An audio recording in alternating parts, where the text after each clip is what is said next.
Hello friends, Simi sparkle life আমার চ্যানেলে আপনাদের সকলকেই স্বাগত জানাই। তো আজকে আমরা এনজেপি স্টেশনে মিঠু, রাকেশ মানে আমার কাকুর মেয়ে মিঠু, রাকেশ দা, বৃষ্টি এদেরকে কিন্তু ট্রেনে উঠিয়ে দিয়ে আসার পর বাড়ি চলে এসেছি। আর বাড়ি আগের ব্লগ কিন্তু ওই ভিডিওটি রয়েছে। আর বাড়ি চলে আসার পর যেহেতু গুরুর সাথে ছিল, দিদিও ছিল, আর এদিকে বাচ্চারা কিন্তু বারবার করে এই ঘুরে যাচ্ছে যে গিফট খুলবো ব্যাপারটা। তাই ভাবলাম না, ঠিক আছে, সবাই যখন বাচ্চারা আছেই প্যারেজের সামনেই গিফটগুলোই নেই, কারণ এই মানে এই যে গিফট করার যে এক্সাইটমেন্টটা, এইটা কিন্তু সবচেয়ে বেশি বাচ্চাদেরই থাকে। আমারও অবশ্য কম এক্সাইটমেন্ট ছিল না। তো আমরা সবাই মিলে কিন্তু বসে পড়েছি গিফট খোলার যে একটা আনন্দ, তো সেই আনন্দটা পাওয়ার জন্য কিন্তু সকলেই বসে পড়েছে। আর এইদিকে দাদিকে এই সব উল্টো পাল্টা করে টোপর ভিডিও করে নিয়েছে বাচ্চারা। তারপরে এই যে রাতের বেলায় ডিনার করছি, মঞ্জু, মনোজ ভাইয়া, আমি, প্রবীণ। এদিকে আমার শাশুড়ি কথা বলছে। তো ব্যাপারটা হচ্ছে যে আমরা ভাবছি কালকে যে সানডে, তো কী করা যায় কালকে যথেষ্ট টায়ার্ড। তারপরে বললাম ঠিক আছে, তোমরা যেখানে যেতে চাও আমরা যাবো। এই বলে যাওয়া রাতের খাওয়া এই তো পরের দিন কিন্তু সকাল হয়েছে, সকালে কিন্তু আমরা বেরোতে পারিনি। হ্যাঁ যাবো আমরা বেরিয়ে পড়লাম। আর আমিও কোনো রকমের রেডি হয়ে বেরিয়ে পড়েছি। সবাই বলছে যে চলো তাহলে ক্যালসিয়াম ডাউনি এই দুধের জায়গায় যাবো, এইসব বলছে। জানি না কতটা কি হবে, কারণ অনেকটাই বেলা আমরা বেরিয়েছি। আর আমি তো কোনোদিন আগেই ঘুরতে গেছিলাম, তাই জন্য আমার অতটা তাও কিন্তু ফ্যামিলির সঙ্গে সময় কাটানোর লোভে কিন্তু আমি বেরিয়ে পড়লাম। আর এই যে সবাই মিলে বসে পড়েছি। আর সবাই বলে কোলের উপর উপস্থিত হয়ে গেছে।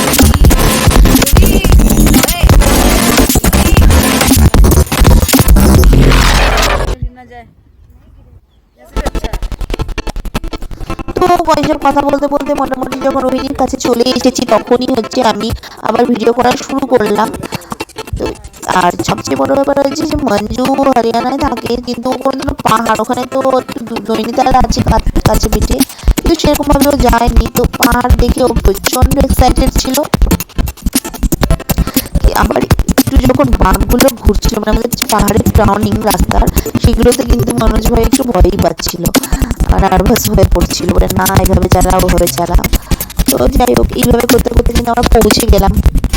তো বর্ষাকালে যেটা হয়, রেইনি সিজনে চারিদিকে গ্রিনারি, সবুজে ঘেরা। আর এই যে চলে এসেছি রোহিণী লেক, যেটা কিন্তু আমি 15 দিন আগে যখন এসেছিলাম তো রোহিণীতে, তখন কিন্তু আমি এই লেকে আসিনি। তো এইখানে ঢুকে পড়লাম প্রথমে রোহিণী লেক।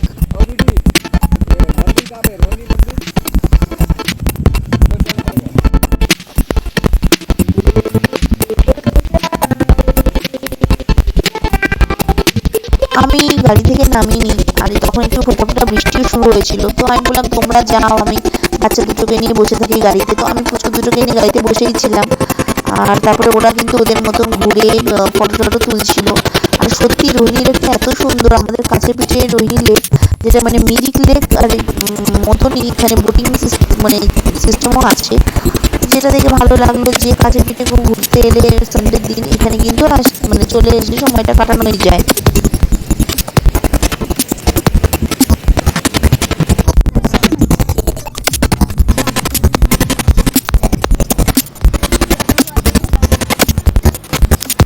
করতে করতে আমরা বললাম না, বৃষ্টি শুরু হয়েছে, অনেকটাই যেতে হবে। তো আমরা সকলে গাড়িতে বসে পড়লাম।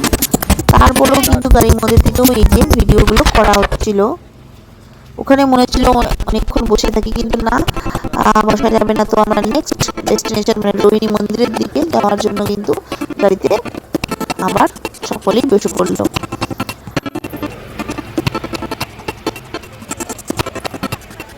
তো বন্ধুরা, এই যে রোহিণী লেক, আপনারা কিন্তু মানে সময় কাটানোর জন্য এখানে কিন্তু চলেই আসতে পারেন।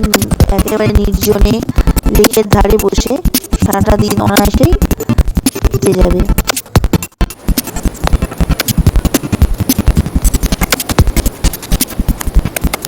তো রাস্তায় আস্তে আস্তে এই যে নদী, ঝর্ণা, খরস্রোতা নদী দেখা যাচ্ছে, এটারও ভিডিও তুলে নিলাম। আর এই যে সময় বর্ষাকালে কিন্তু পাহাড়ের সৌন্দর্য আরও মানে ফুলে ফেঁপে ওঠে, নদীও যেমন ফুলে ফেঁপে ওঠে, সৌন্দর্য ফুলে ফেঁপে ওঠে, চারিদিকে ঝর্ণা, আরো খুব সুন্দর সিন। তো ভালো সময় কিন্তু যে মঞ্জু বা মনোজ ভাইয়া এরা এসেছে, এই সময়টা পাহাড়ের সৌন্দর্যটা সত্যি উপভোগ করা যায়। কিন্তু অনেকে আবার বর্ষাকালটা আমরা অ্যাভয়েড করে থাকি, কারণ ল্যান্ডস্লাইডের একটা ব্যাপার থাকে বলে।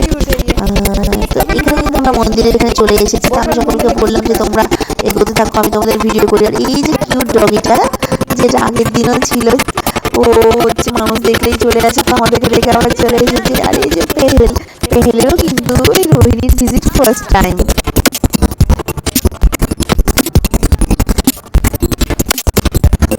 बाय बाय करो सारे।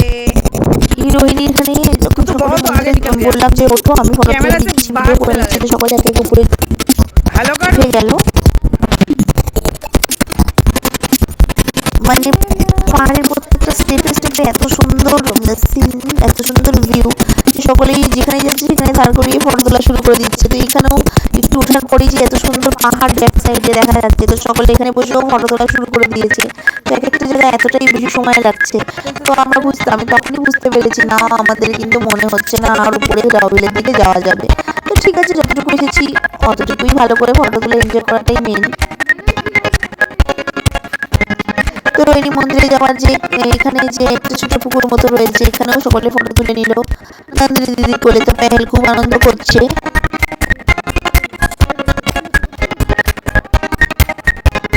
ये राम मंदिर जाएंगी तुम लोग का आधा मेमोरी तो मंदिर में खत्म हो जाएगा फिर।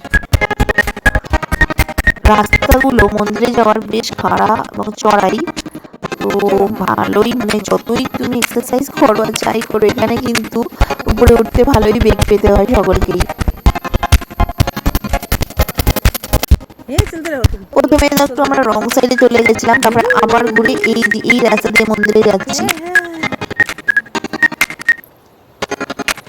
আমি আজকে বলছি তুই চলতে থাক, আমি তোর ভিডিও করি। আর এই যে প্রবীণ ভিডিও করতে করতে করতে করতে দৌড়চ্ছে, আর পেছন পেছন নন্দিনী চলে এসেছে ওর চাচুর পেছন পেছন।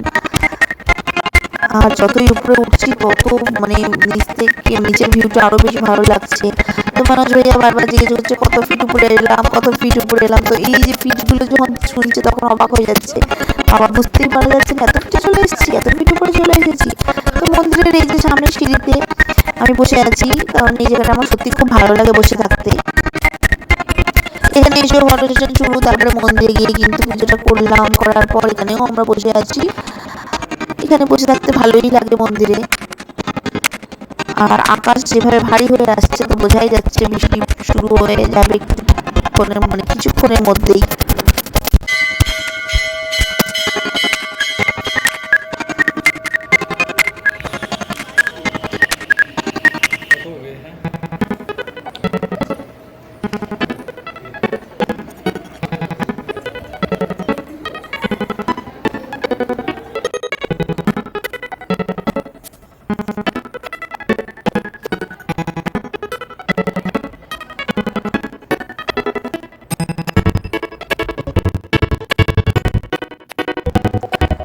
মন্দির থেকে বেরিয়ে কিন্তু মন্দিরে ঢোকার আগেও ফটো তোলা শুরু, মন্দির থেকে বেরিয়েও কিন্তু ফটোশুট চলেই যাচ্ছে।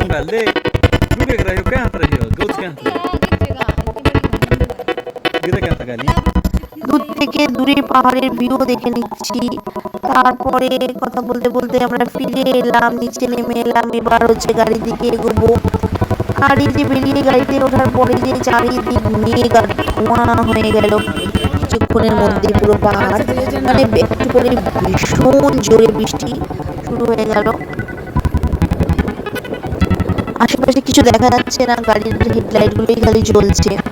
এই ঘন সাদা কুয়াশার মধ্যে গাড়ির হেডলাইট, যদিও তখন টাইম ছিল আমাদের হাতে, তখন হয়তো 3টে বাজে, 3টে বাজে, কিন্তু তারপরেও মনে হলো যে না, রাহুল তো যাওয়া যাবে না। তাও আমরা এগোচ্ছি, দেখি কতটুকু কি হয়। আর বর্ষাকালে এই সময়টায় তো একটু পরপরই বৃষ্টি লেগেই থাকে। ये देखो हम बादलों के एकदम बीचों बीच है, बारिश हो रही है। ये रहा ड्राइवर।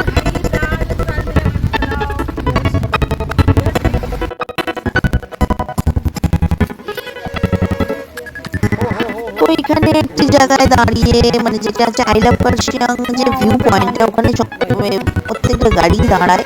তো আমরাও তো এখানে এমনি আসতেই থাকি, তো এখানে এদেরকে নিয়েও চলে এলাম যে ভিউ পয়েন্টে, কিন্তু এতটাই বৃষ্টি হচ্ছিল।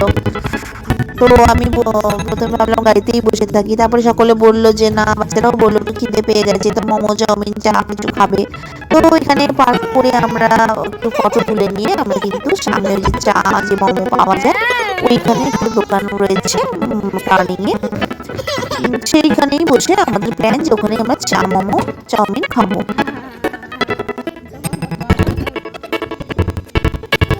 একে একে সকলে কিন্তু ছাতা নিয়ে নিয়ে ওইদিকে সকলে চলে গেল দোকানে। তো পরে প্রবীণ আসলো আমাকে নেওয়ার জন্য, তো আমিও এই যে দোকানের দিকে যাচ্ছি, চায়ের দোকানে।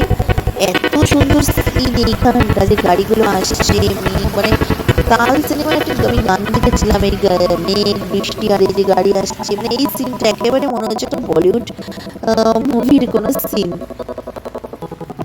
তো আমি চলে গেলাম সকলের পরেই, গিয়ে দেখলাম সকলেই বসে পড়েছে, আমিও বসে পড়লাম সুন্দর একটা জায়গা নিয়ে সাইডে, যেখান থেকে রাস্তা দেখা যায়। আর রাস্তা দেখতে যত গাড়ি আসছে দার্জিলিং যাচ্ছে সবগুলো ভিডিও আমি দেখছিলাম। আর এত সুন্দর ওয়েদার, তার মধ্যে ঝমঝমিয়ে বৃষ্টি আর গরম গরম চায়ের চুমুক। এত আমি এখানে এসেছি কিন্তু এত বছরেও এত সুন্দর ওয়েদার আমি কখনোই পাইনি। অ্যাকচুয়ালি বর্ষাকালটা আমি পাহাড়ে আসতাম না, তো আজকের দিনটা সত্যি এত বছরে কিন্তু এই দিন মেমোরেবল ডে হিসেবে ভাবাই যেতে পারে। बादलों के बीच हम चाय पी रहे हैं। এরকম দিনে যদি একাও কেউ এখানে এসে বসে থাকে, আর এই যে বাইরের বৃষ্টি আর এত সুন্দর সিন, আর চায়ের এক কাপ চা দু কাপ চা করতে করতে কিন্তু সারাটা দিন কিন্তু একজন মানুষ একাই কাটিয়ে দিতে পারে। তো আমরা এই যে মোমো চা এসব খেয়ে কিন্তু বসে গল্প করতে করতে দেখলাম অনেকটা টাইম ওখানেই কেটে গেল, কারণ এতটাই ভালো লাগছিল। তারপর ভাবলাম না, ওপরে আর ডাউহিলের দিকে যাবো না, এবার বাড়ির দিকেই ফিরে যাই। সেই মতন আমরা আবার ঘুরে শিলিগুড়ির দিকে ফিরছি। আর ফেরার সময় যে সন্ধে হয়ে গেছে, আর দূর থেকে যেখানে শিলিগুড়ির ভিউ দেখা যাচ্ছে, নিচে শিলিগুড়ি লাইট জ্বলছে, সেখানেও কিন্তু ভিডিও আমি করে নিচ্ছি। তো অন্ধকারের মধ্যে গাড়ি চলছে আর হেডলাইট দিয়ে যা আলো পাওয়া যাচ্ছে, তো এই গা ছমছম একটা যে ব্যাপার, সেখানে কিন্তু মঞ্জু ভালোই ভয় পাচ্ছিল, বলছে যে এত শুনশান রাস্তা কেন, এরকম ফাঁকা যদি কিছু হয়। তো আমরা সেটাই বললাম যে না, এখানে কিন্তু আমাদের অভ্যাস রয়েছে, যেমন তোমাদের ওখানে অভ্যাস, এখানেও কিন্তু আমাদের সেটাই অভ্যাস, এখানে একবারই সেফ। কখনো কখনো রাস্তায় ভিড়ও ছিল, আবার কখনো ফাঁকা রাস্তা, তো এই করে করে আমরা এগিয়ে আসছি। তো বন্ধুরা, যেটা হলো যে এই যে এই কদিন যে হরিয়ানার সকলে থাকবে, তো আমরা কিন্তু প্রতিদিন কোথাও না কোথাও বেরোতে যাব, নাইট স্টে না করলেও কিন্তু শিলিগুড়ির আশেপাশে ঘুরবো। তো আমার সারাটা দিন আমি আমার শ্বশুরবাড়ির লোকের সঙ্গে কী করে কাটাচ্ছি, কী করে এনজয় করছি, কোথায় ঘুরতে যাচ্ছি, সব ভিডিওই কিন্তু আমার ব্লগে থাকবে, আমার চ্যানেলে থাকবে। তাই জন্য আমার চ্যানেলটাকে কিন্তু অতি অবশ্যই সাবস্ক্রাইব করে দেবেন, আর লাইক আর শেয়ার করতে কিন্তু একদমই ভুলবেন না। তো শিলিগুড়ির প্রায় কাছাকাছি চলে আসার পর হঠাৎ করে আমাদের রাস্তাতে দেখলাম একটা অ্যাক্সিডেন্ট হয়েছে। কোনো হতাহতের কোনো খবর নেই, তবে হ্যাঁ, যে অ্যাক্সিডেন্টটা দেখার পর মনটা একটু খারাপ হয়ে গেল যে গাড়িটা এমনভাবে নষ্ট হয়েছে। তো তারপরে কি আর করা যাবে, তো আমরা কিন্তু সেফলি ওই দিন বাড়ি পৌঁছে গিয়েছিলাম। তো বন্ধুরা,